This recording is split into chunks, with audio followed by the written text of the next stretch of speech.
When you think back to your childhood before the war, what are some of the memories of your family or community that stand out most vividly to you? I was fortunate. My dad's family all lived in Budapest.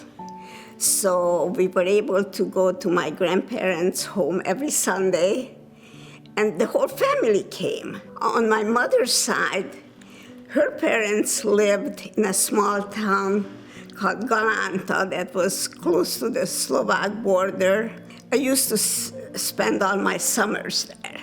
Unfortunately, I'm an only child, so I spent a lot of time with grown-ups more than people who have siblings.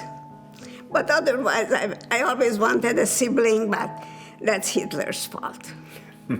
You've lived through unimaginable hardship and loss during the Holocaust. What gave you strength during those times? And what lessons, Erika, did you carry forward from that experience?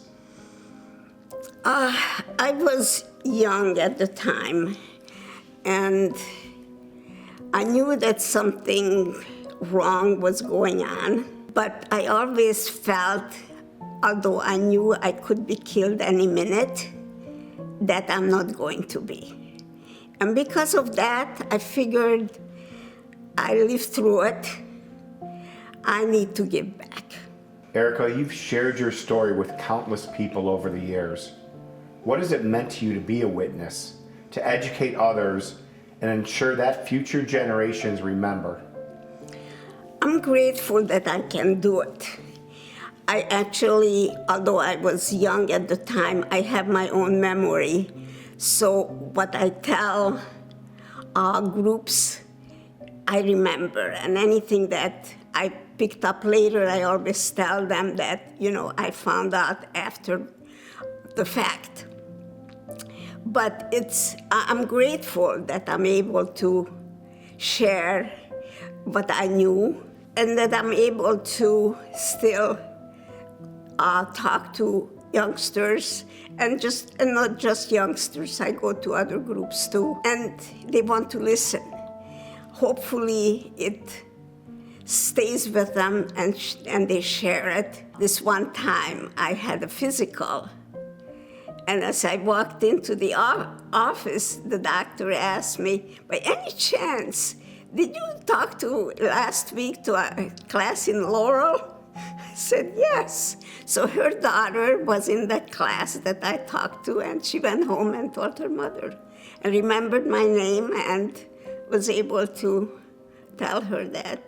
So Erika, as we honor you with the 2025 Sam Miller Lifetime Achievement Award, what moments in your life after the war are you most proud of or feel most grateful for?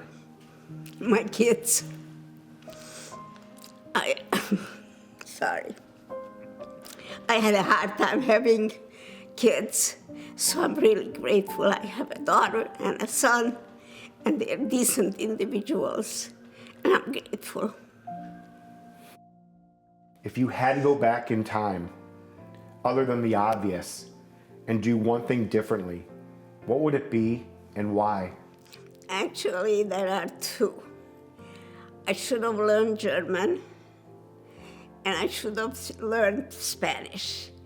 German, I used to hear Hitler on the radio, and I knew there was something wrong with the German people, not the language, but the people. But I was small, I was maybe 4, and my parents wanted me to learn German. They all spoke fluently, the whole family, and I just didn't want to do it. They hired a governess for me so that she would just talk to me in German, and I would answer her in Hungarian. And then the second one was we were in Cuba for 2 years, and I didn't take advantage of learning Spanish. And I'm sorry about that, I should have. But at that time, we just came from Europe.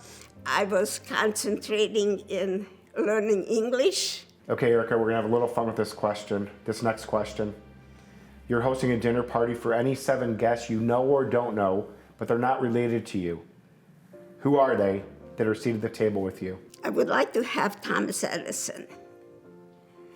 without him, all the other possibilities that we're having now on Zoom and telephones and people getting together, and without power, we couldn't do any of that. The other person I would like to invite is Thomas Crapper, who invented the indoor toilet, which I'm very grateful for.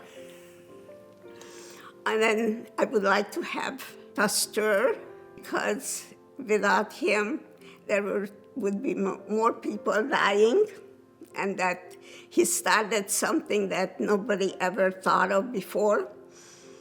And we know about bacteria, and then Dr. Fleming, who invented penicillin. After that, I would like to have Herzl, because he had an idea that was very unique.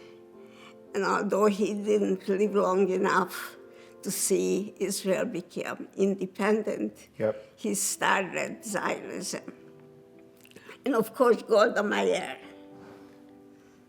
What dinner party wouldn't be complete without the First Lady of Israel? All right. I would like to invite General Eisenhower, because I couldn't imagine when he went to the camps after the United States won in Germany, and he went to the camps and then decided to make this statement about how he went there in order to be a witness to what was happening in case in the future somebody is going to deny it. And when I first saw that sentence, I couldn't imagine how he even had the idea that somebody would deny it. And unfortunately, he was right, and I was wrong, because people did deny it, and they're still denying it, and he had the foresight to make sure that it will never be forgotten. Erika, what message or advice would you like to deliver for young people today about resilience, compassion, and the importance of standing up against hatred? Kindness is very important, and little kids are taught to be kind to each other, and that somewhere along the line they become nasty and mean and bully each other, which is really so disturbing. All that hate that we hear, it's on radio, television. The other thing I tell the kids is to take advantage of their education, because that's the only thing that they really want.